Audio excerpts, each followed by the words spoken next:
There we go, and we're live. Hey there, Jay. Yo, yo, what up, Facebook? What's up, man? Hey, I just want to tell everybody, welcome to another Believe in Magic Plays Q&A. I'll be your host and moderator today, Alex Borton, and today we have our awesome guest, Jay Sankey. Jay, woo! Yo, yo, what up? How you doing today, man? I'm fine, man. I'm fine. I'm a little worried it's called Believe in Magic because, in my experience, probably the group of people in the world that seems to believe in magic the least are magicians. Well, that's always been a matter of perspective. I always feel that the magic tends to not come from outside; it comes from within, anyway. And So. when you say within, do you mean within the performer or within the state of Tennessee? What do you mean by within? The state of Tennessee would be a good start, I think. It comes from not just within the performer, but within the audience. More so within the audience. It's provoked by the performer, but Provoked. Awesome. Provoked is a great term. It's a great term. And we're jumping right in, of course, and talking about where the magic comes from. But I should at least ask you, my brother, for a definition. What do you mean by magic? Seriously. that's such a funny, broad term. Um, What but do you mean? What do you mean? But when we're talking about magic that comes from within, magic tends to be this untangible experience. I mean, Right. in being that it's intangible, it's hard to necessarily explain by words, but it has nothing to do with actual magic tricks per se, as much as we are performers. We are actors that portray magicians. Therefore, the magic we create is very much the same magic that is created on stage and in movies. We're Have just you? our own special effects. What? Let me just jump in and ask, brother. Have you been drinking? I have not been drinking. Okay. Why Um, do you ask? let me throw out the idea that, and again, because it's an art at least as much as it's a science. Obviously, the definition of magic, the word. I mean, we could dig in forever. It goes all over the place. For me, I'll just toss this out there. Something that guides me a bit. It's the revealing of connections that we're not generally in touch with on a day-to-day basis. That's a concise definition. That's a lot better. I That's never my really wife. thought of trying to define it. Yeah, and that's one of my wife's favorite terms, concise. But just don't run with that too much, please. Yes, sir. The first thing we generally start off with every performer is kind of, for the people who may not know about you, who are you, where'd you come from, and how did you get here? I got here via my mother's womb, just an FYI. I blame my Uh, parents. at least that's the way the story goes. Yeah, my name's Jay Sankey. I've been doing magic or performing, stand-up comedy, mentalism, this and that, for several decades, a few decades. Yeah, that's really, I'm not sure what else to say. Hey, that's somewhere to start, right? Um, well, let's jump into questions then. I mean, I know you're a creator, performer, comedian, all of that good stuff. All of that good stuff. The first question I'd like to ask in that case, Scott Anderson says, how much does your background in marketing and comedy contribute to the success you have today? And also, what made you move from these previous jobs into magic? Um, well, yeah, I did have some jobs. I tried working for other people and with other people, and it's tricky because my whole thing is I'm not one to want to control a situation, but I'm very interested. If someone had suggested a way to do something, I worked, for example, door-to-door magazine sales for about 2 weeks, many, many years ago. And I talked to the guy who hired me, and I basically said, so, why do we do it this way? Why do we do it that way? I'm interested in knowing. And he didn't have any answers apart from here's the script, here's the script, here's the script. And so for me, if someone wants me to work with them, but they're not able to give me a little bit of, toss it back and forth to some of the reasoning around it, I just find that frustrating. So having done that in advertising, I worked on lawn care, fertilizing. I worked on door-to-door magazines. My very first job, like 1 in 15 Americans, their first job is working at McDonald's. So I worked at McDonald's as well. And this was all while doing, I really started doing kid shows and things when maybe I was about 13, 14. I started doing kid shows. So I would always be doing kid shows by doing these other things until I eventually kind of figured out that I seem to work best when I kind of run my own thing and wake up every day to my own things to do list. Absolutely, man. I completely understand. Man, I did door-to-door. If you've ever done door-to-door windshield sales, I'd have to imagine that would be somewhat similar. Door-to-door. Sales and to sort of round back, sort of like a drunk, and I do like this image a lot, a drunk raccoon trying to back the wrong way into a stool, let's just say. That my marketing background, to answer that other question that my memory recalls, but I'm not sure if it actually happened between us, is that my sales background, what are we talking about? We're talking about influential communication. You can call it controlling, you can call it sales. It's about being an effective communicator, and that requires using both your fists at the same time. So having said that, I think it really, as for my success, I mean, just to be totally candid with the 8 of us who are watching this right now, is that's probably one of the biggest challenges in me as a father, as a person, is to really believe in the notion of having achieved a kind of success. It's sort of foreign to me, and I think that's probably the thing that keeps pushing me eventually off a cliff. Well, I mean, you have to push to the edge. Actually, that leads really well into Will Henderson asks, where did you first start marketing your magic? Did you build a platform for yourself before you started marketing your tricks, or did you just kind of go into it? Well, as many people in magic suspect, I started marketing magic before I learned magic. And no, I started marketing magic as a teenager, very simply because one of my first things I marketed was a trick where you put a pencil through a coin, and it was called Smashed. And it used a different kind of coin and this and that. And Derek Dingle was kind enough to come up with a handling, and we kind of released this together. And this was, as a teenager. And, my idea then wasn't to become, I'm going to release 1,000 tricks, all versions of my Gemini pouch. That wasn't my goal then. But it just sort of happened. People were interested, and then they said, you have something else. And I worked with a few companies in magic, small, dealers and things, and there just seemed to be this interest in it. And of course, if people are going to pay me to create and have fun, well, then it was just going to work really well. So that's, I guess, how I got into it.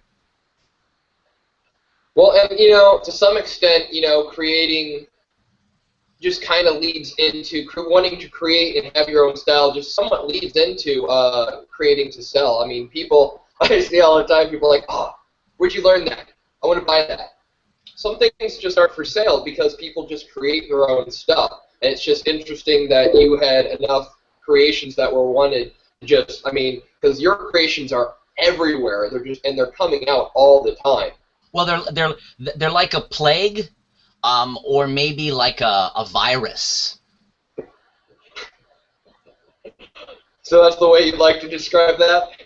I'm happy to, you know what, as you and I both know, we've lived long enough and performed long enough that at the end of the day, one of the things I try to do is be honest and not care too much about what this person or that group or, I have bigger fish to fry, being a good dad, trying to find something, after decades, the biggest challenge, and I know some of the people watching this can relate, the biggest challenge is to continue to stay engaged and excited about what I do. I've been doing it for so long.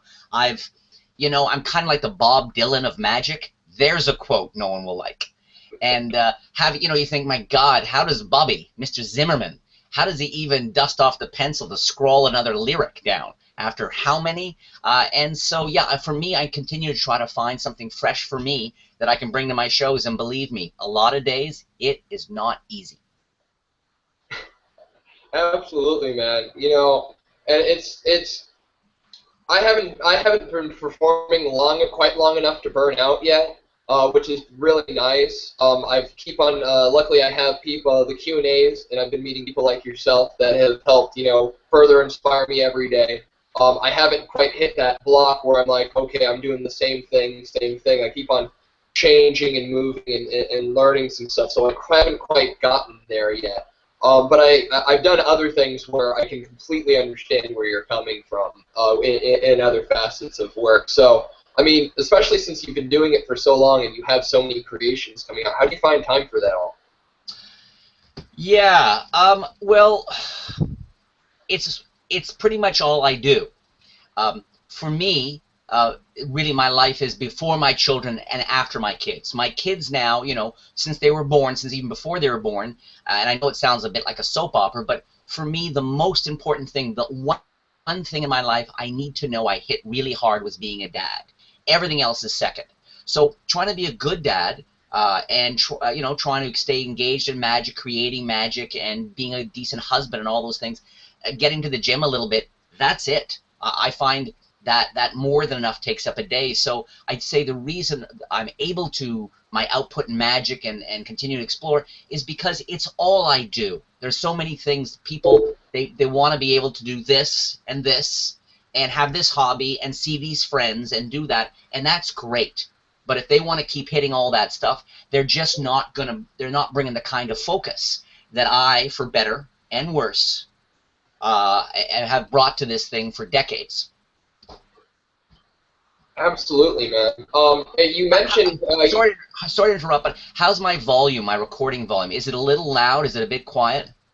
No, it sounds fine. I'll check the messages now that you asked. I'm sure they'll be chiming in, letting us know how it is. But it doesn't sound a little loud. I can turn you down a smidge. Okay, but I believe it says here, believe in magic, adjusted your audio level. You're very powerful. I'm very impressed. I can turn your mic off too. That sounds very fair. That way we're not. But the key to me is that I come across as a warm, compassionate, and witty human. I can do that. It's all in post editing. Thank you. Adjust those levels, dude. Alrighty. Actually, you were saying, well, what age did you say you started magic? Oh, jeez, he's so close. I started when I was about. Oh man, look at you! Look at you getting close. Nice, awesome. Anyway, my mind is filling with things that I cannot say now. I got into it when I was about 11 or 12, and the myth, it's real, but it sounds like a myth, is that I got, my grandmother gave me a magic set that she had purchased while overseas in Europe, and then she gave it to me, which she did, for my birthday. I opened it up, and inside the instructions were in German. So because they were in German, I had all these little pieces. There was a horse's hoof in there. There was the eye from a dead Canadian vice principal. There was a lot of things in there, and so I just had to kind of construct stuff for myself without and so I guess at that point, right out of the gate, I kind of had to come up with my own magic. Well, and I'm sure that's how that's the eye of the Canadian principal is what helped start the creation career. Absolutely. Actually, Daniel Saul asks, you know, a lot of these guys that we've had on Q&A have had the same story of you. They started from a really young age, got a magic kit when they were younger. He wants to know who's the best magician you've worked with that started late. Like, I started when I was 23. Right. That's a good question. And I definitely take his point, or your point, that so many of us started out the same way, I assume including my mother's womb. Having said that, I cannot think of a magician off the top of my head, sorry, that I can say started late. You know, one of the virtues of starting later, though, is if you're a salesperson or if you're already a personality, it's amazing. And we've all met magicians like this, new magicians who are 25, 30, 35, whatever. And they bring to the table this life experience and this comfort with their own sense of humor or their own style that most of us didn't have even as teenagers. So it's amazing how as young people we learn a lot of the technical skills and some of develop, but I really think it's not till later when you get comfortable with yourself that you really come into your own as a true performer. And so even though some people start late, At the same time, they sometimes come in and they're bringing so many skills and experience that that has real virtues of it as well, virtues to it as well. Yeah, and I'll tell you what, it's really weird and surreal for me coming in so late to the game, knowing that people my age performing have been performing for the last decade. Where as I have a couple of years of experience now, mind you, I mean, I go out and busk just as often as possible and things like that. Did you say busk? Busk. Oh, you're a busker. Yes. Awesome. That's the real deal. I've done a little, years and years ago, I did it for a couple of summers. And that and working on a trade show floor, I think, are two of the most challenging. They really develop a thick skin. You really develop that ability to pull focus, that tightrope walk between having a sense of that, letting people know that you believe you are worth their focus, that you're entitled to their attention, but at the same time, trying not to turn people off and come across as ego or vain. That tightrope walk is at the core of a lot of what we do in live performance. And absolutely, I've been trying to build a stage show, and I thought the first thing I needed was to be performing in front of people. So I started with bar hopping and then moved into finding a space where I could perform on, say, a weekly basis, go out and do those sorts of things. And yeah, absolutely, you're right. It's hard sometimes, and it's hard trying to get these people to pay you when you stop them for 20 minutes and then they walk off. But it's fun. You can meet so many different people. And when you're on stage, you get one or two audiences a night, and you get to interact with a few of them on stage, maybe shake some hands afterwards. I meet hundreds of people in a 4-hour night. Well, yeah, and we're in such a privileged position because so often when we meet people in the real world, there's a level playing field, and so, but as the performer, you're in a power position. And that, I mean, I think with that comes, it's corny, responsibility. And so when I'm meeting people, I really try to ultimately orchestrate, positive, reassuring, fun moments. Either that or I make a pit bull appear. It depends on the night. It really does. I live in Arizona, so that's not that difficult. I love Arizona. What a beaut! I love the desert. I love the heat. I love the fact that everything is air conditioned. The desert is one of those places that looks like another planet. I love it. I love it. And it does. I'll post some pictures from my rock climbing trip a little later. Before I get off on too big of a tangent, I should probably start asking you more questions from the audience. I kind of got a little focused on you. Well, that's actually why earlier I was asking you if you had been drinking. Oh, that's it's kind of what I do. But no, I actually don't drink at all. Almost at all. So And besides, it's like 10 a.m. here.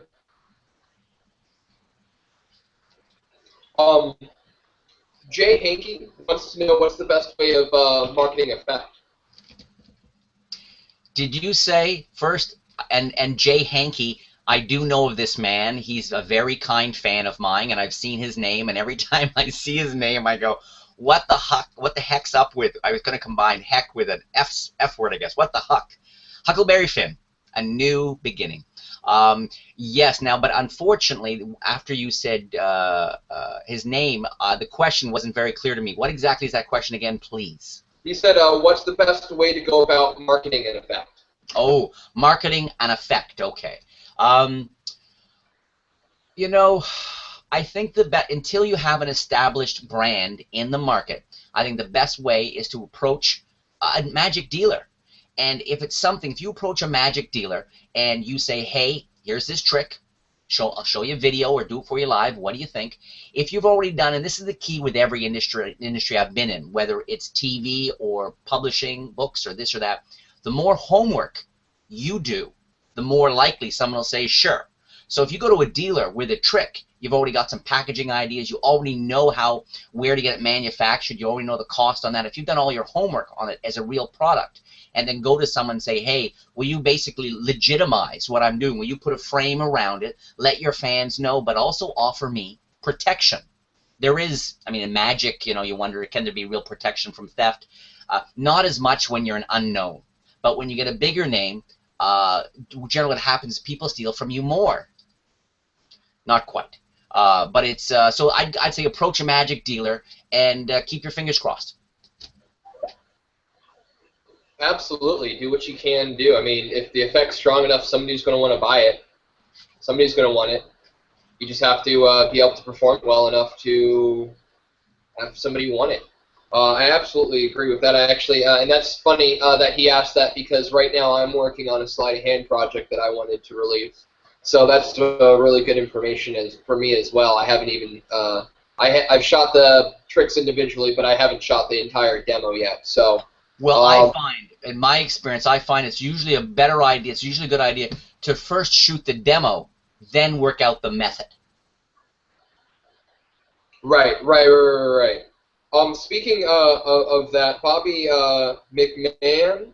Sorry? Right. Bobby McMahon Okay. asked, have you ever considered producing other magicians' effects, like Sankey Magic Presents type of thing? I have considered it. There's a couple of things that are now sort of in the, what do they say, in the hopper, in the pipe, in the pipeline, in the bag of milk. In Canada, we get our milks in bags, no joke. And so bag of milk comes to mind. But you know, the thing is people show me stuff, and it's really hard. A lot of the times, the stuff that people come to me and show me on YouTube and things, it's sort of such rehash. It's not very original, or the methods are not practical. And I know in magic, there's a whole bunch of people really who love to produce demos that basically are designed to fool other magicians, which is cool. That I can't do that. For me, I've always been such a kind of a real world performer. I would much rather, frankly, I would much rather sell 200 units of a trick based on a double lift that everybody can really do and have a great time with than sell 10,000 units of a trick that only ever looks good in the studio on camera. I think that's very close to theft, personally. Agreed. It's so hard these days when you get you watch ad copies expecting one thing, and all the important stuff's been cut out. All the stuff that would make you go, okay, I would never try to perform this because I get how it's done now.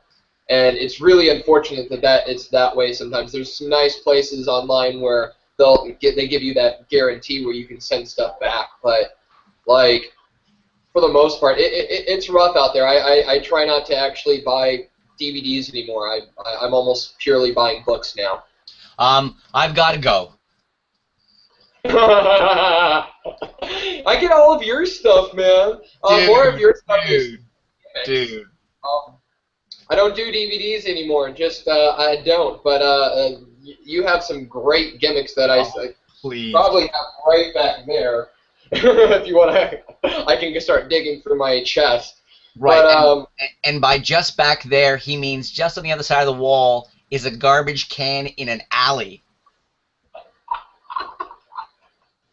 That is very untrue, man. That is very untrue. All right. So, getting back on track, we got, actually, Jay Hankey got another question for you. And you were playing with the coin earlier, so I want to see, I'm curious too. What's your favorite coin effect?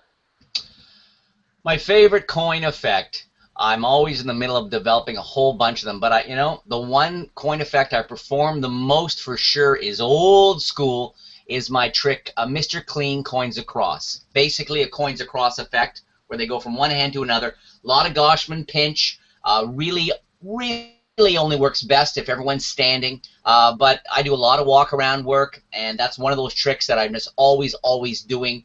What I like about it, you know, there's those tricks you perform that you have fun with, and it's contagious, and they're interactive, and they're magical. Then there are those tricks that I think most professionals have in their repertoire, which they have there for when almost the psychological or emotional need comes up to remind everybody that you're whenever you want, you can very badly fool them. And so Mr. Clean Coins Across, I don't really perform with a whole lot of interaction. I just sort of say, hey, you guys want to see some sleight of hand? And they go, yeah, sure. And I go, well, I say it's sleight of hand, but actually it's something else. And I never tell them what it is. Just leave that hanging. Then I take out the coins, 3 coins. I do it in a very dry, straightforward way. And it's just one of those things that always fools people very badly. They can burn my hands, and then after establishing that, I just kind of go right back into more of a playful dynamic with people. And that's, is that one, I missed the name of that. Was that one that you'd come up with? Yes. So, then, because Jay actually stated just above here, he says, you're one of my, you're one of my biggest influences in coin magic. I love your work.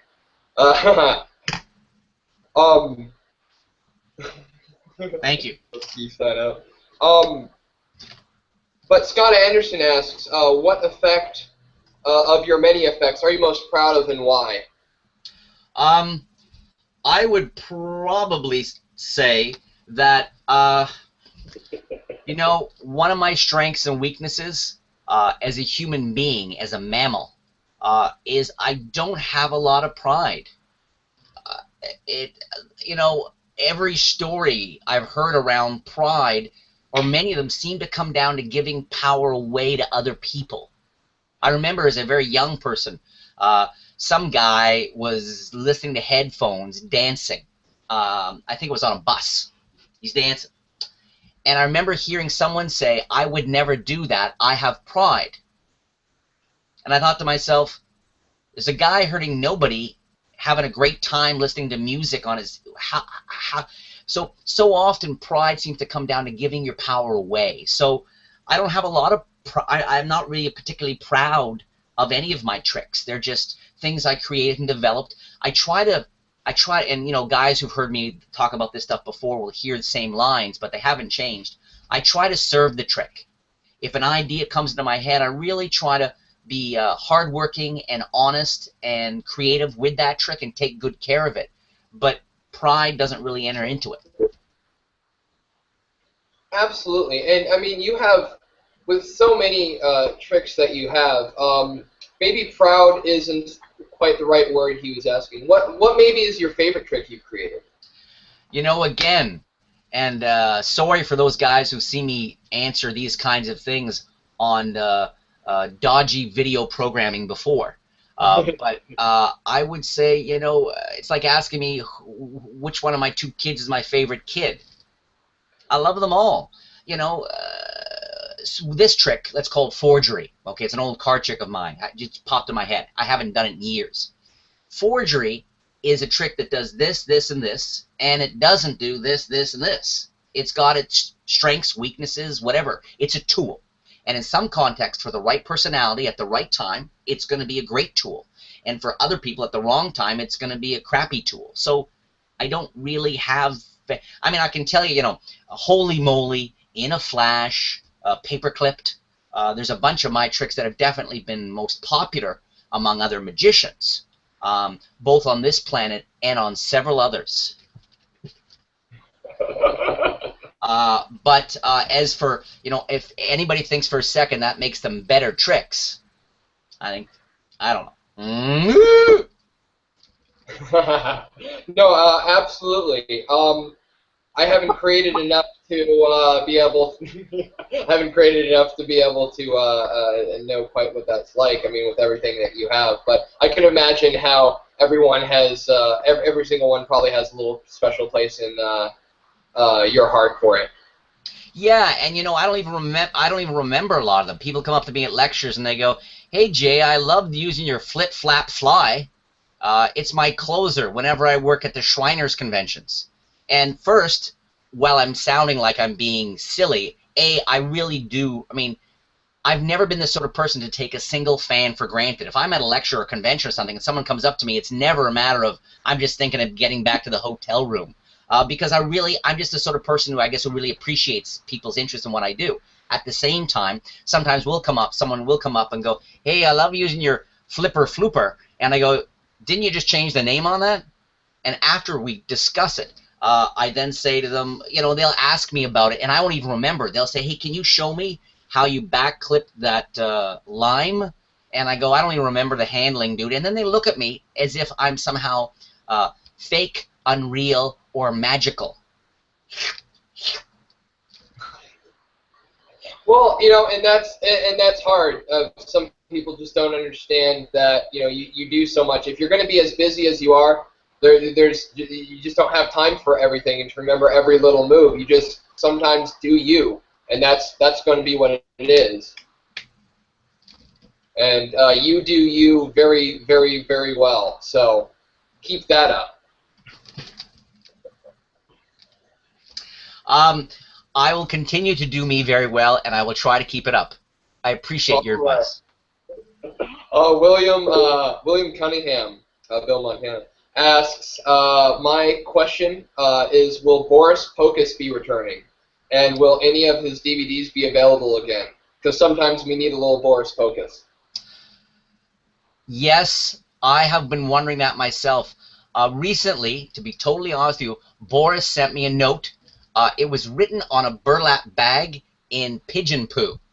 And all I could take, the one word he wrote there was vixen. Vixen. So I'm not sure if that answers your question, but that's the way Boris rolls. Ah. So, yeah, it's cryptic. It's so sweet. Thank you for that question. I like Boris. Boris has always meant something special to me. There are some magicians in the community who get a kick out of him too. However, I gotta say, when I released that DVD, not exactly a bestseller. Yeah, so I don't know if Boris is going to make another appearance one day. I think it'd be kind of fun. I don't know. It'd be nice to see Boris nude and covered with peanut butter and maybe shaving himself, doing something while revealing people's star signs. Something like that would suit Mr. Boris Pocus. I don't know if nice would quite be the word I would have used for that, but interesting would work. Scott Anderson wants to know, who have you enjoyed working with in Magic the most? And is there anyone else you'd still like to work with? Great question. I want to just say right away that, hey, Scott, how are you, my brother? Scotty, thank you so much, man. Scott's one of these guys who I think is a newer fan of mine, and he is super gracious and kind, and whether it's on Twitter or Facebook or this or that. So I appreciate the support. Okay, man? I do. Thank you. Scott's a great guy, man. Now, guys, well, first, maybe it'd be fun to work with Scott. He seems like a cool guy. I've worked other guys in the industry. Richie Sanders, that son of a gun. That Richie Sanders, he's one of my oldest and dearest friends, and he and I, we get together, and man, we laugh our asses off. He's great to work with, so I'd love to work with him again. As for who haven't I worked with and I'd like to work with, there's so many. Danny Garcia and I have hooked up a couple of times and kind of sessioned a bit and this and that. He's hilarious and brilliant and cool. I'd love to work with Danny. Who else would be cool to work with? Well, there's so many creative guys out there. Who else am I thinking of that it would be? I mean, I'd love to hook up with Paul Harris and I about once a decade. Our paths cross. It'd be great to spend some time with him. There's so many great performers. There's funny guys. There's skilled guys. But, my favorite is to hang out with someone who's really creative. Oh, Mike Scott. Mike, I haven't seen as much of Mike in the last year or two, but I love Mike Scott, and he's one of the most creative guys I know around. So I'd love anybody who's a creative guy, but also, or girl, whatever, but also someone who doesn't take themselves too seriously, who can just sort of, go with the flow of things. Those are the things I really appreciate in a human being. Absolutely agree, man. Absolutely agree. And to some extent, as a performer, you should be able to do that anyway. Like, you should be able to, on the spot, just be able to, do whatever it is that you do. Not necessarily be on all the time, but be able to react to some extent, because that's,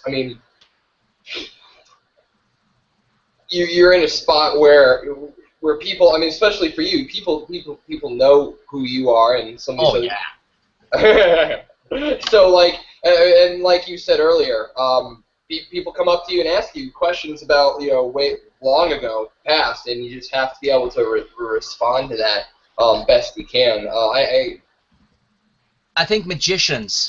I think thoughtful magicians are in a very interesting place in their relationship to the real, what's real. And one of the things I try to go for and in everyday life, whether performing or not, is I try to be as real as I can. Now, you mentioned earlier, and you were sweetly and kindly sort of saying, "Hey, Jay, you do Jay really well. Stick with that."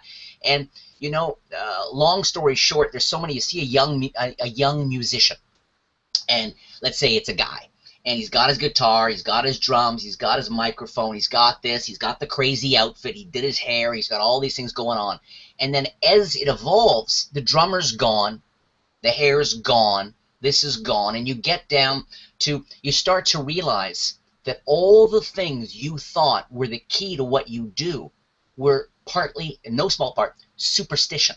They're things you gather to protect yourself, not to reveal yourself. And as magicians, they all, I got this suitcase of this, or I just got that, I got a show next week, I got to get this. And you learn over time, coming back to what you said, is all that stuff is not only can it, because what protects also separates. And magicians need to keep that in mind. And there's nothing more magical, I think, than a human who walks up to a table and without seeming arrogant or full of him or herself is able to set this implicit example of, I'm going to be me, just me, right here, right now. And it's very powerful. And when my work can inspire somebody in the audience to be themselves, and you see them say something they didn't think they'd say, and they're looking at their friends, I can't believe I said that. And then I say to them, ma'am, there's no need to put your shirt back on. Well, then everybody's happy. No, absolutely. And that's something that comes up in these Q&As a lot, is the idea of connecting with your audience. As an artist, something I try to say regularly is, as an artist, you're nothing without your audience. You're just a guy doing stuff. So they have the so much connections power. that you Go ahead. Absolutely. Absolutely, and they're the reason that you're doing this anyway. I mean, it shouldn't be completely this self-fulfilling inner thing. Like I was saying earlier, you asked me to define magic. It's something that happens inside of them. We just happen to provoke it. That being said, let's break up for a second. There's Apple in there. Let's break it up for a second, and I know you had some stuff you wanted to give away. I figured I'd let you explain. What I did is I grabbed a couple of DVDs that aren't easily available. For example, Hemispheres is a DVD it came out with many years ago. It's got a whole bunch of mentalism on it, and it really has been unavailable for years, even though it's like over 2 hours, and there's a whole bunch of cool stuff I still use on here. It comes with a baby thumb tip, so if you have a child, you can start your child off on that royal road to magic. It comes with a baby thumb tip. So this is one of the things I thought, just as a token of appreciation, I could give away here in some capacity. You and I chatted earlier, and we had the idea that maybe I could hold up a card and people could try to guess the card. Does that make sense? That would work perfectly. Okay, well, I'll hold up a card. Maybe are people going to email this to you, or what are they going to do? They're going to send, I already posted my email in the link. Okay. It's in below, so they'll go ahead and start emailing me answers, and the first one to email me the correct answer wins the prize. I've taken off my glasses because someone might use it as a shiner, but I understand that the glasses make me look smarter, so please believe I'm still quite clever, even though my glasses are off. I don't think I can do that. Now, will people set now? If there's only 2 people watching this, then if someone gets it, I just hope if Max Maven's watching this could be a live challenge for him. Right. Well, we'll see, and we have a lot more than two people at the moment. I'm waiting for emails to come in because unfortunately there's about a half a minute latency between where we're at and where they're at. So isn't latency when milk starts coming out of a woman's chest? Lactatency. Thank you. Okay. I apologize. The mouth doesn't want to do stuff with the tongue in it sometimes. It's weird. That reminds me of my honeymoon. And B, as soon as you started talking about I'm drooling. It's a weird thing. It is weird. You wipe your mouth. That's actually my favorite Van Morrison song is called Wipe Your Mouth. See, my favorite humor is stuff that smells like it might make sense and points in the direction of a few possible interpretations, but ultimately is total nonsense. I can't believe how much time people spend. I mean, most of the things we do in a day take what, like, 31% of our mind. I don't understand how other people stay sane. The way I do it is just by going quietly nuts a lot of the time. Just slowly unleashing that inner voice, that inner J. Oh, and there it goes. The card's going away. So, do we have some guesses? Yep, I'm starting to get emails right now. Let's see here. Scott says the Joker.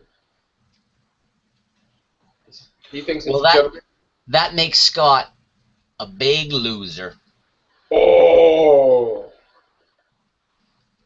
Let's see if we can get more. Tell you what, let's let some more answers come in because my Gmail isn't updating. I'll let that update a few more times. I just hope that nobody thinks I'm going to switch the card. That's all. After they've said it. Well, I mean, you could. Oh, there's Queen of Diamonds from Will Henderson. There you go!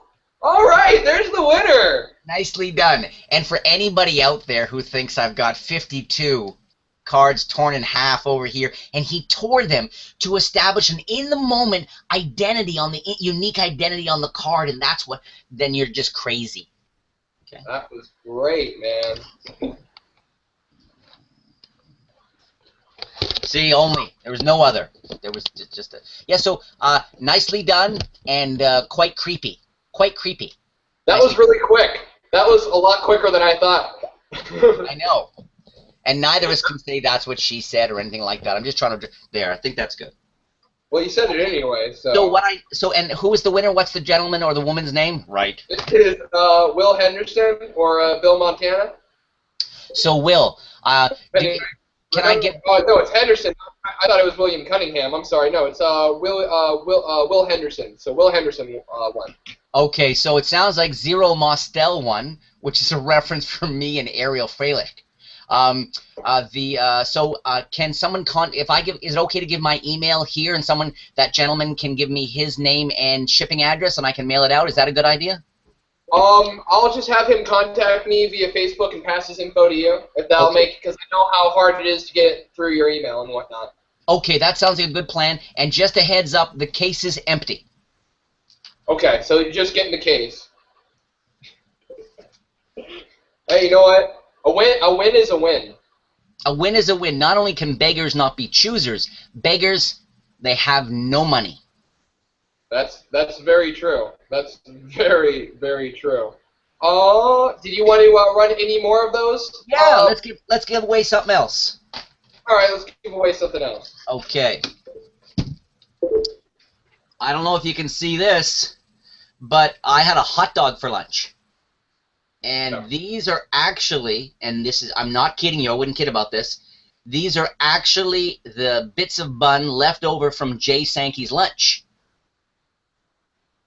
So I'm thinking, if maybe somebody can guess what this red stuff might be, hot dog, then maybe either that or revolutionary card magic. This is one of the biggest, this probably has more material on it than almost anything else I've ever released. It's another one that is not easily available unless you go on eBay where you can get it for a nickel. This, though, is got a ton of stuff on it. It's all about card magic, a whole bunch of stuff. I know someone, if they don't have it, will like it. But we could try to give away that. Does that sound like a good idea? Sure. Okay. So why don't we do something else then? I'm going to come up with a question here. How about the first? Can it be a question that a lot of magicians will know the answer to, or is that going to fill up when all four of those guys jam your inbox, so to speak? Is that a bad idea? No, it'll be fine. Okay. It will be fine. How many dark deeds have flown under that flag? Here's the question. What what magician, what well-known magician popularized the sponge balls? That's a good question, right? Yeah. Scott Anderson just wrote in ketchup. Scott, I love you, but our love is forbidden. All right. While we're waiting on messages, you've been just doing little things left and right. Every time I look up at the camera, you're pulling something through something, or pushing it through something else, or making something appear. Do you want to do a formal performance of something? Absolutely not. Okay, perfect. That is awesome. No. Yeah, I mean, we talked about this beforehand, and I have very little interest in doing any formal performance, just because people can see me online doing whether it's YouTube or anywhere else, they can actually see a real-time performance of a billion things. I find when I've watched these other interviews and video clips, when people do stuff, it looks so choppy and graceless. I'm not sure what to say. However, I know a bunch of people did, well, a bunch. I know Ariel showed up for this, and Scott, and Hankey, because you guys had promoted not only, and I'll give away another DVD or two in a moment too. I'm happy to do that. But the I know that I mentioned to you guys here that I would be there'd be mentalism and magic, giving away stuff for free, and so I wanted to draw everybody's attention. If you go to my Facebook page or follow me on Twitter or whatever, anything, you'll see I just starting yesterday, I shared a link to a new page where I'm giving away 10 card tricks, 10 mentalism effects, and my entire Beyond Secrets, which is probably the, we were talking about Proud. Maybe that book, because it's a pure theory book and talks about trying to basically take from tricks to making people experience real magic and the difference there. All three of these things, all three of these booklets are available as a free PDF, no purchase required. If you follow me on Twitter or check out my Facebook page, you'll see the link there to this brand new kind of thing I'm doing. And sure, it's going to help me build my fan base, obviously, but I was thinking to myself not too long ago, I had a big conversation with a magician, and we were both sort of bemoaning the fact that there's so much information available for free now, but 98% of it's focusing on just the secrets to this trick or that trick, and so little information readily available. And so I turned to my friend, and I sort of, the question comes back to, what right do we have to be sitting around moaning about the state of magic unless we're doing everything we can? So it occurred to me that if I, rather than trying to sell this Beyond Secrets PDF with all this information, rather than trying to sell it for 20 bucks or 10 bucks or 5 bucks, if I just offer it as just free, that, and in fact, in the last 24 hours, last I checked, about 1,400 people have downloaded that. So I'm hoping, because I believe in the material and the thinking there, and it's mostly questions. I know I don't have any of the big answers, but the questions I ask in the book I think are value.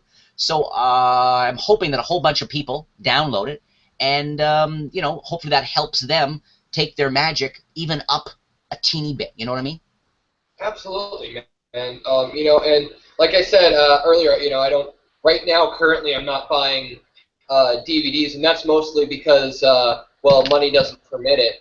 But I have on my Penguin Magic account, for example, they have a whole list of all of your instant downloads you can watch. I have stuff there. They give away free, I believe, one of your free DVDs with a lot of the purchases, and I have that. So I mean, my entire my entire performing career now, I wouldn't say grew up, but I've spent learning from people like you from these free tutorials and whatnot, and it's only through guys like you who are sitting here and trying to do something, and include people like me who really just kind of walked in blindly and said, hey, let's have some fun and try something new, that I've been able to even come close to growing the way I have.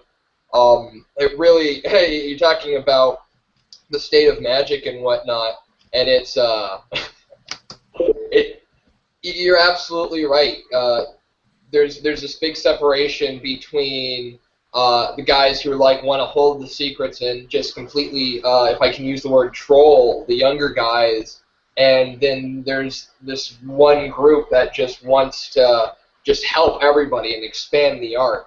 And it's really refreshing to have that sort of attitude.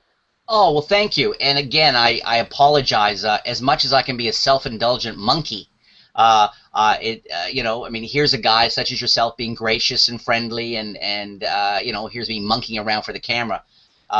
So I apologize for that. At the same time, I love it. And thank you for the kind words. And here's a bit of a paradox or an irony, is that if nobody shared the secrets to the science and art of magic starting tomorrow, in a generation it'd be gone. It has never, ever been a question of sharing the secrets to magic. Only a stupid person would think the secrets to magic should never be shared. That makes no sense. It's selfish, and it has no forward thinking. It has always been the question how to share those secrets, how to best share those secrets. And it comes down to your goals. Some guys, all they want to do, like we talked before, is they want to sell the secrets based on a video of something that would never work in the real world. I'm not going to sit here and tell you that they shouldn't do that. If that's their goals, that's their goals. When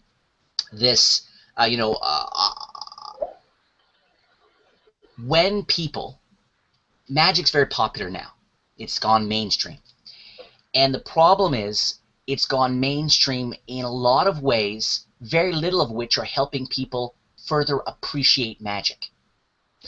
The more people appreciate magic, the better gigs you'll have and I'll have, the more money we'll make. And with that, you know what we're going to do? We're going to, in turn, I think, feel comfortable to continue to really try stranger and different and more unusual approaches to magic, to performance. Everybody will win, but it needs to start with people appreciating. I don't think people can appreciate something they know nothing about. So, I think for magic's sake, and this is not news, there's a bunch of us who believe this way, but for magic's sake, for magicians, for the lay public, somehow, in some way, people need to find out more about the great things about magic. I did a seminar last year in the UK, and at this seminar, I asked everybody, what do you like about magic? What do you like about magic? And we talked about for 15 minutes, and nobody mentioned invisible thread. No one mentioned thumb tip. No one mentioned all these sad little secrets we're trying to hide. They all talked about, this, and this is all the information that could be shared with the general public, and they would have better appreciation for what we do. Right. And it's hard because so many magicians, especially for so long, it's about me. It's about me sitting here and performing at you, and that's just.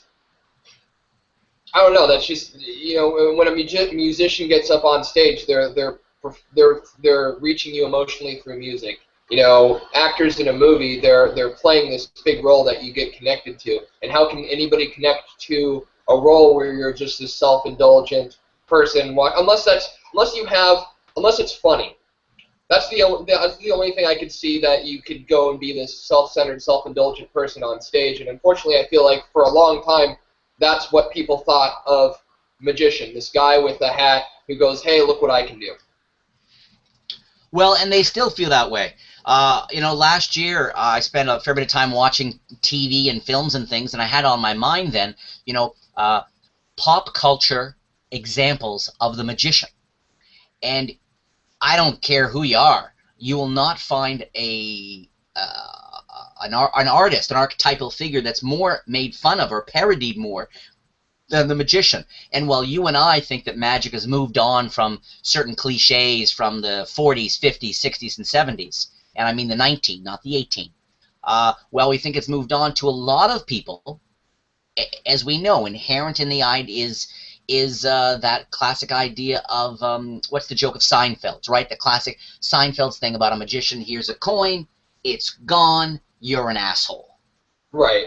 And, it's a loop. It's how people see magic. It's also about the personalities that are attracted to magic, unfortunately.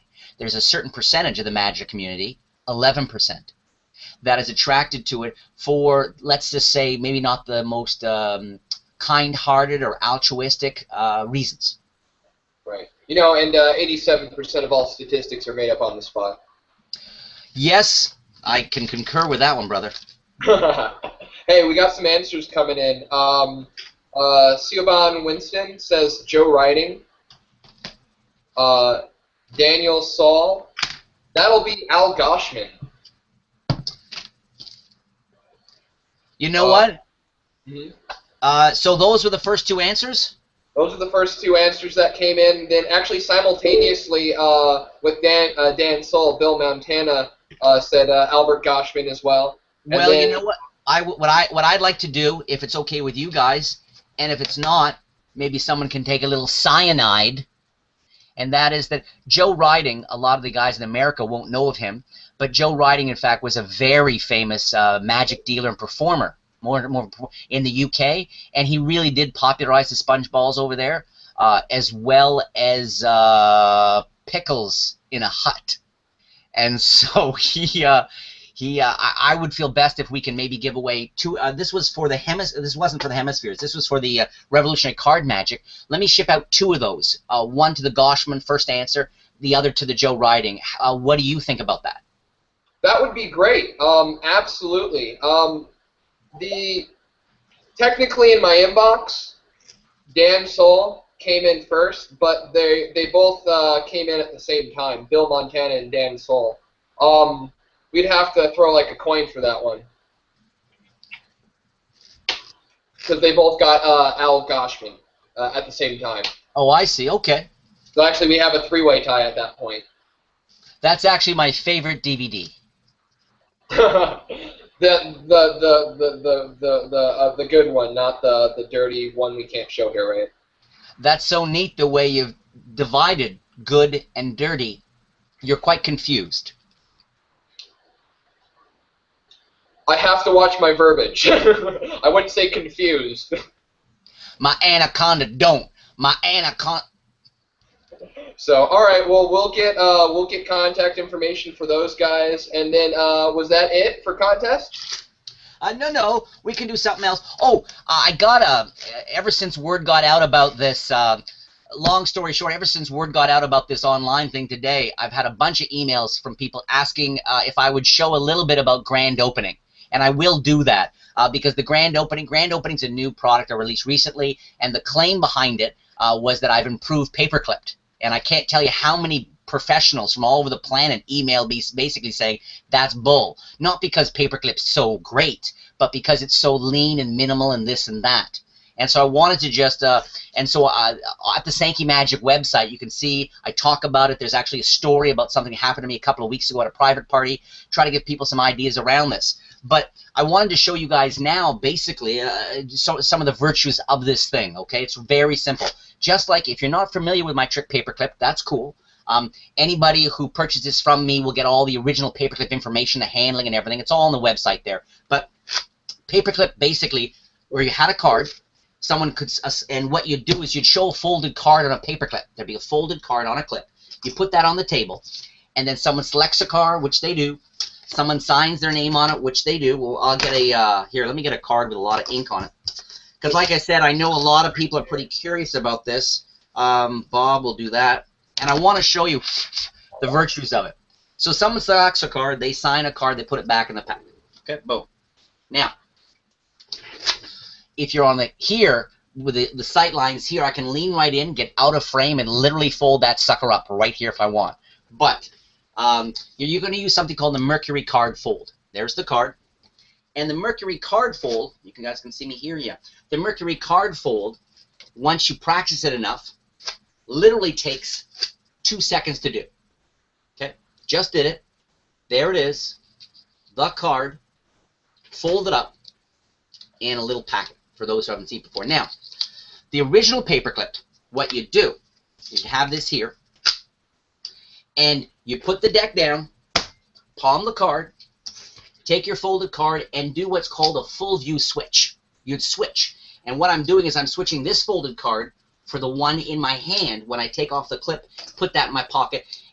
Now, one of the things about this trick that bugged me for years is people would get ahead of me. They get a sense of, oh, I think I know what is that going to end up being my signed card? And then, of course, you open it for the big magic moment.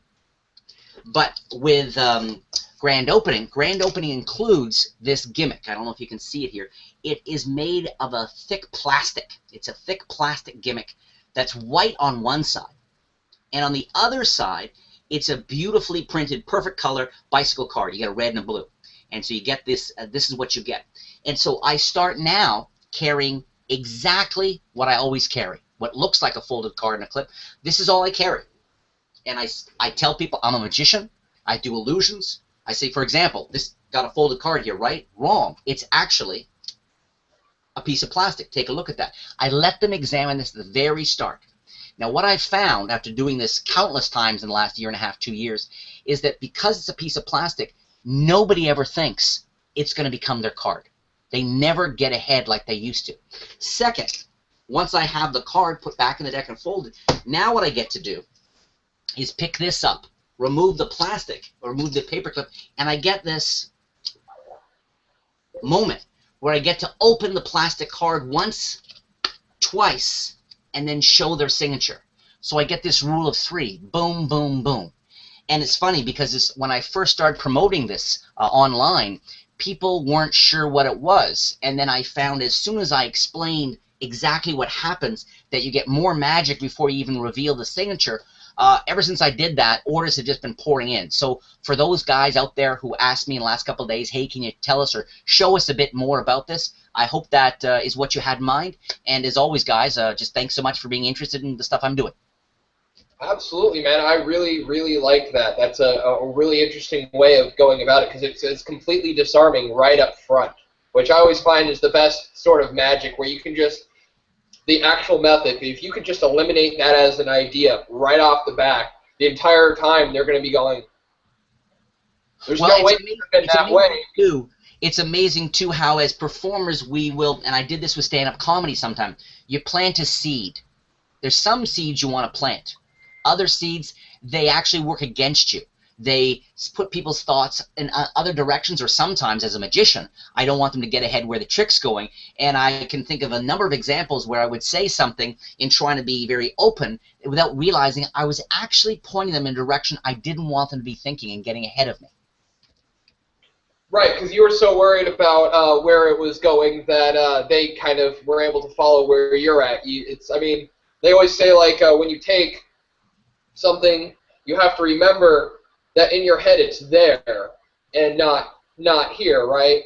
So, like, that, I think that's kind of one of those important things that people forget is that they know what's going on. You just have to forget what's going on and play the role of the spectator while you're performing in your head. Know the moves, but if you can go through and be at that same level, it won't quite follow the same way because the things that you're doing aren't anywhere close to what's actually going on. Well, and as you mentioned earlier, you used a great word. I think one of the most powerful words in all of performance. Respond. You know, if you can, of course, having practiced the trick, to got to a point where you can forget the darn trick, forget the presentation, forget this, and it naturally happens, but where your real focus is on other people, and not so much acting or presenting or showing, but responding. When you're responding, it roots what you do in the moment. It gives power to other people so they can further invest in what they do.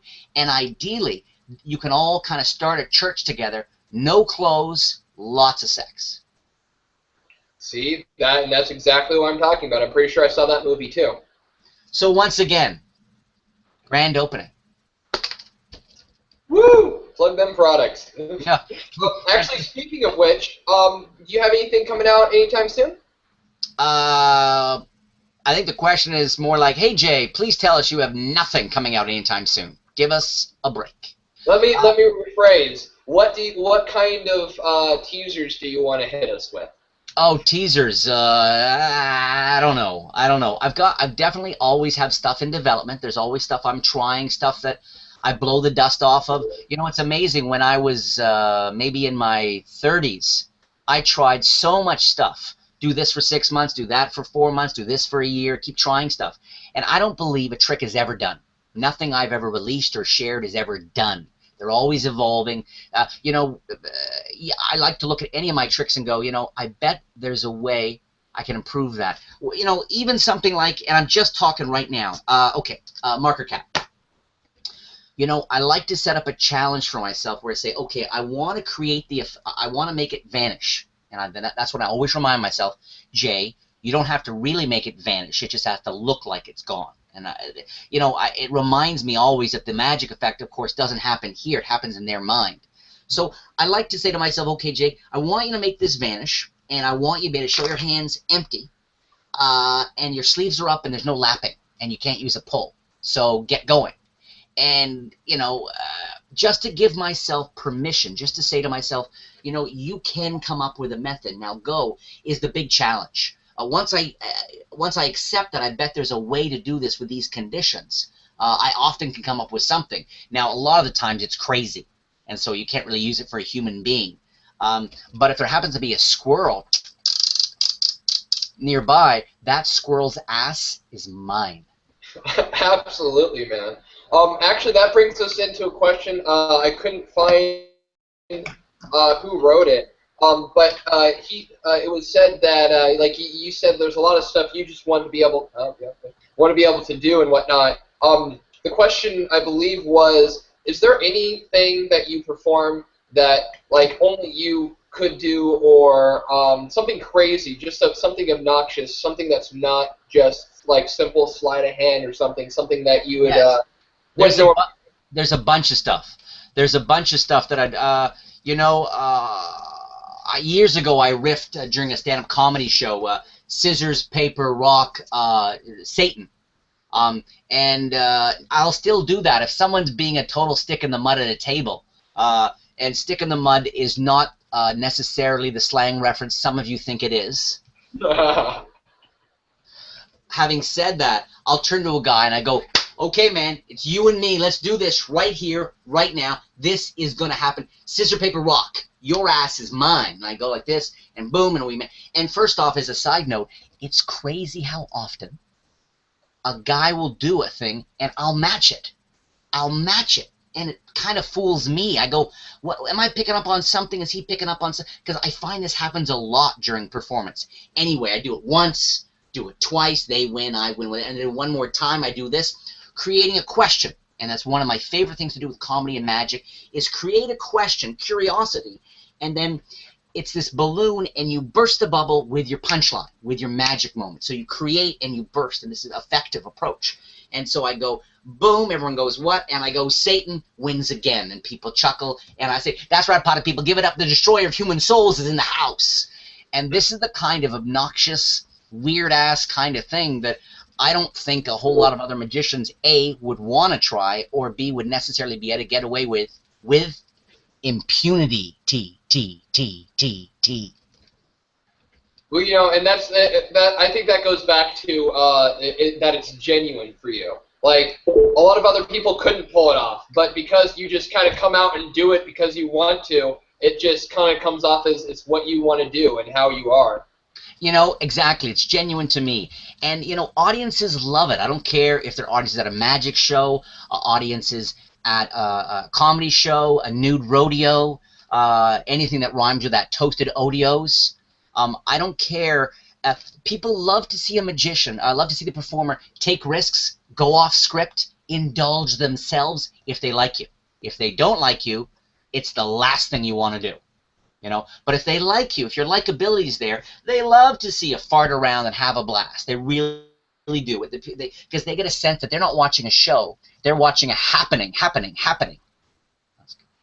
Oh, anybody who wants to learn ventriloquism, this is something I came up with years ago on a cruise ship. I was very lonely. I think I just tried to hit on some chick in the dance bar downstairs. It didn't work, and I'm upstairs again. A couple of drinks, and looking in your bathroom on the cruise ship. It's tiny. And I noticed if you frown, A, B, C, D, E, F, G, H, I, J, K, if you don't mind coming across as a very sad or depressed person, you can be a brilliant ventriloquist. So what you're saying is you have to be a sad clown ventriloquist if you want to use that technique. Correct. Oh, good. Well, I'm glad that I got that came across. You said only if they like you. And something I hear constantly is you have 30 seconds on stage. Your first 30 seconds are integral. They're either going to love you or they're going to hate you. And that's going to be the tone for the show, so you set it. How do you normally set your tone for not so much walk around, but more stage? Sorry, man, just seeing if that's a shadow or a stain. Talk about an organic thing to do, though. Wouldn't that be great to go out in front of an audience, pretend to be nervous, and then sort of do the smell thing, then lift your arm, and they see this huge stain. And then, you know, it's neat because I like explicit magic people can see happen, but there's a lot to be said for the implicit, something that happens in a closed fist, under the dress of a dead nun, something like that. So if I show my armpit here and naturally go down, then raise to show the sweat stains gone, that will be a really organic, down-to-earth effect. Though some guy would then sell it the next day on Penguin to reveal the stain as an 8 and a heart. And of course it would be called hot stuff. Having said all that, what was your question? I forget, man. Sorry. How do you generally use that first 30 seconds on stage? Oh, 30 seconds is a dream. You don't have 30 seconds. I think you got 10. Seriously. Okay. I think you got 10 seconds. I think you got 10. I think you can almost always get them back. But I think that first 10 seconds is perfect white page. It's pristine. It's virgin. What you lay down there, I think, can really help you. And we're not talking, and what you're going to get across in that first 10 seconds, now we're talking about the epicenter. We're talking about likability, people's primary sense of yes, no, yes, no. And if you can come out, and I think it has something to do with what you say, but even much more importantly, it's how you carry yourself. It's that look into the audience. It's not necessarily a big smile, though a smile is a great thing. It's something. It's something in that first 10 seconds. What I do, I have this is sort of actor training, which you can tell I'm just a brilliant actor. This is my impression of Ichabod Crane. So I'm that good. Who even know? What is that? That's the headless guy, right? I think it is. Yeah, Either that or is that the 11th president? I don't know. No, that's Ichabod Crane, of course. So anyway, cranium, never mind, we'll back it up. I think be yourself, connect with people. Damn it, actor. Damn it, I apologize. I did it again. What do I do? It's likability, and I think I'll leave it there. Yeah. So it's not even an opener at that point. It's just walk out, and it's that moment when you walk out that you generally feel is the most important. Not even the opener. No. It's the walking. Look, that's more the superstition. What tricks I do? What'll I do? What tricks? Oh, it's about I gotta have a good trick. It's gotta be short. It's gotta be visual. Actually, that's almost a form of superstition of almost what's it called? Idolatry. Worshipping the idol over the real Lord. Being in the moment. And my primary message, that's what I wanted to get to. So what's your primary message as a performer? And my primary message is, here we are, you and me, together, in this moment. And you know what I do? I do something people call magic. And isn't that weird? So really, my primary message is, here we are together. We're together. We're not separated. I'm not some performer and you're an audience. It's not like we're together in this. I'm going to share this, and it's going to be kind of weird. But the tricks are not the weird part. What's really weird is that you and I exist and that we're here together. That's the weird part. So that's sort of a Magritte surrealist mentality around the mystery of existence. That sort of speaks to me, and I think hopefully when I look out at people and I smile, they get this sense of connection and warmth and maybe mischievous. I can't spell it, but I can embody it. Absolutely. And I wasn't thinking so much as the trick, per se, because the tricks, like I said earlier, just aren't important. But you shouldn't have to come out immediately with an effect. But you should, in just a personal opinion, it should come out with an affect. You should come out and immediately have a conversation. I know some guys, like a buddy of mine I talk to decently often, Oliver Dobbs, says that he stands on stage and he sits there and he waits for everybody to quiet down and then just commands the room. And that's That's fine because that's his personality. I can't do that. I feel awkward, and if I feel awkward, I'm gonna look awkward. I mean, look at me now. Uh, But so and that's the beauty. What you're saying, I think, is totally true. Insofar as I agree with that. So the two mammals who would soon be dead shared a view that the character, who you are, is that's the canvas. It's the parameter, and what feels right for you is what you need to stay close to. Whatever it is, it's amazing how somebody else can get away with something. I love to create tension.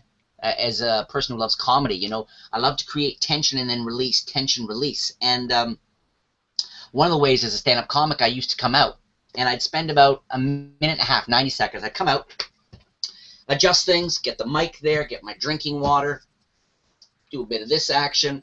Already they're starting to be nervous. There's titters, there's laughters. I said titter, chuckles. And then I would reach in my pocket, and I would take out this big lump of nobody knew what it was. And they could tell I was taking away bits of fluff or hair or something off it, and I'd spend 30 seconds doing that, and I'd be down this little lump, this little hairy thing, and I'd turn to somebody, and I would just say, and this would be my first word, lifesaver? And just that, taking my time with that, sensing that I gave myself permission to do that. It's a way of controlling the room. But it built this tension, and I had a punchline with it. And if they didn't like that, I do balls, not paper balls, my balls over their head. So it's a different kind of thing. and I don't know your actual height, but I'm pretty sure from the looks of it, you're probably about my height, which is about 5'9", 5'10". So that's probably really difficult. Dude, what are you doing? What are you doing, dude? I'm a troll. I'm a little goblin. I'm fine. You know what? For years, I kid you not, up until about 4 years ago, I always said to everybody, I'm 5'6". I'm 5'6". And then I was having a physical. Don't worry, folks, everything's okay. I was having a physical a couple of years ago, and I'm 5'5.5". And the very fact that I was fudging that half inch for decades, for just a second, just felt really like donkey ears, humiliato. Oh man. So that means it's even more difficult then to hang your balls over someone's head. It's very true.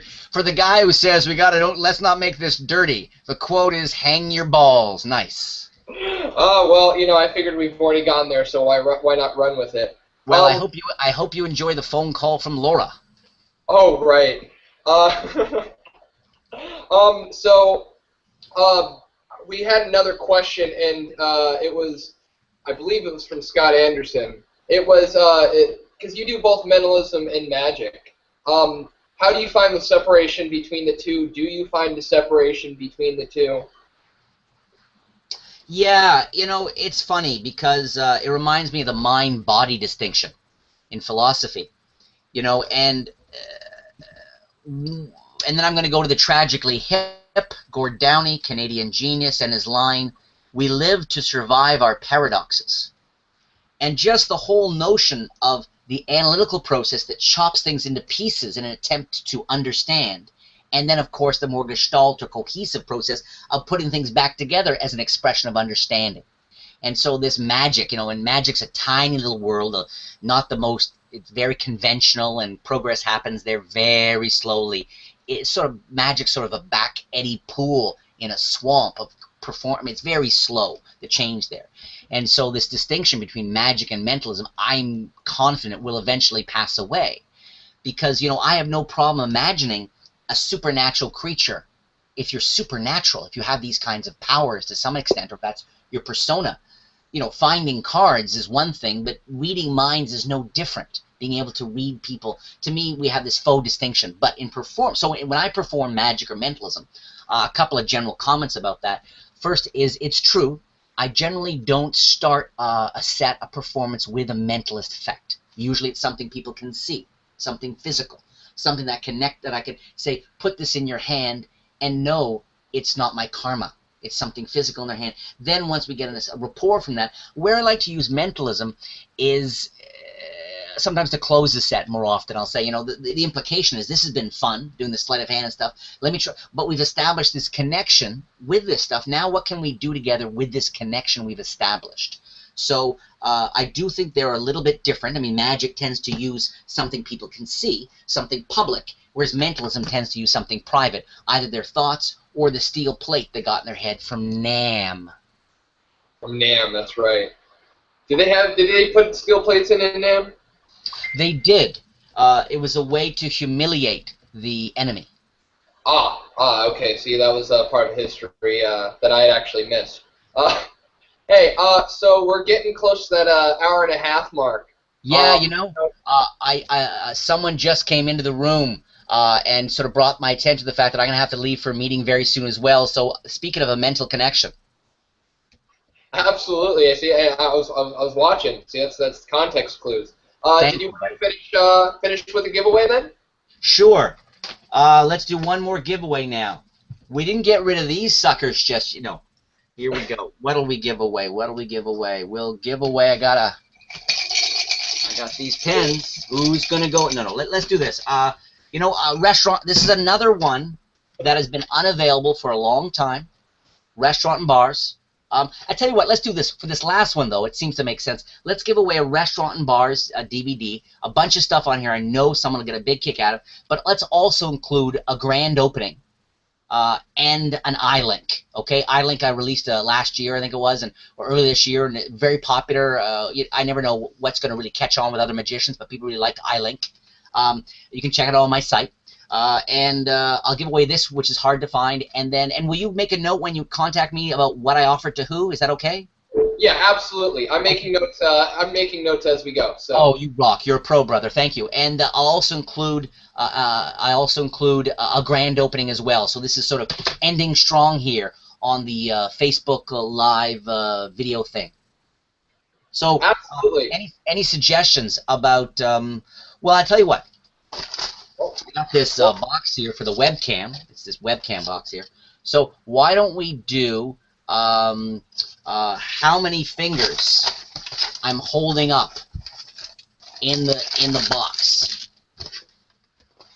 All right. Now, since this is such a big prize, normally these are recorded, and we plug them, for the next few weeks and whatnot. Try to get drive viewership to it, so it's not just for anybody who can't watch live. They'll watch after work, things like that. Would you like to run this for the week? So that's not going to work then. So why don't we? Can you suggest something else that might be a better fit for you and your needs? And I do have needs. How about, normally we'll do like a radio show contest. We'll pick a particular word and just have a whole bunch of people come in, and then in a week we do a raffle on everybody who's entered. That sounds great. So, and you say a particular word. Would this be, what kind of word do you mean? Well, we've kind of broken the explicit barrier, but I'd like to keep it PG, and it's your choice. Okay, so I'm supposed to think of a word? You're supposed to think of at least a word. Okay, I have one word. It starts with a C. The word is not rude, but within the word, there is part of the word is definitely used has a sexual connotation to it. So it's a word that starts with the letter C. Within the word, part of the word is a word that often is associated with a sexual connotation, but the word itself is totally PG and totally straight up. How's that working? That works. It's not too weird for you? Not too weird for me. Are they going to guess at it? Yeah. Okay, then we will have them guess at the word too. So that's how you enter the contest. Start throwing in words, and again, throw it down to my email in the section below. That all being said, I know that you have a meeting you're coming to here real quick. Yes. So we'll go ahead and wrap it up here. Thank you all for all of your great questions. I want to thank you, Jay, for being such an awesome guest and spending your precious time with us. I know you're a busy guy. I want to go through. I want to thank Laura for setting this up. Thank you, Laura Ivesley. You've been great. Without her, none of this would be possible. And besides that, we have a few other Q&As coming up. We have the amazing Jonathan coming up next month. We have, and his wife. We have, let's see here, Kyle Perrin is doing another lecture here coming at the end of the month as well. So we have lots more Q&As coming up, guys. Stay tuned. One last time, thank you very much, Jay. Yeah, thank you so much, Alex. Thank you, and a big thank you also to Laura. I really appreciate you contacting me and setting this up. I just want to say as a side note, I check in every now and then on what you guys are doing on Facebook, and it seems like a real inclusive, really positive place for people to learn about magic, hang out, and share. So thank you so much for doing that. And thanks, guys, for tuning in. And again, that free offer, if anybody wants to download those 3 PDFs, you can go to, you'll go to my Facebook page or Twitter. Follow me on Twitter. You'll see the link there. And the feedback's been great on it already. So keep that in mind. And I guess that's it, except thanks again to Alex for taking the time, buddy. Absolutely. Thank you again so much, man. This has been so much fun. Cool. All right. We'll talk to you guys later, and that ends the broadcast. Thank you. You guys have a good night.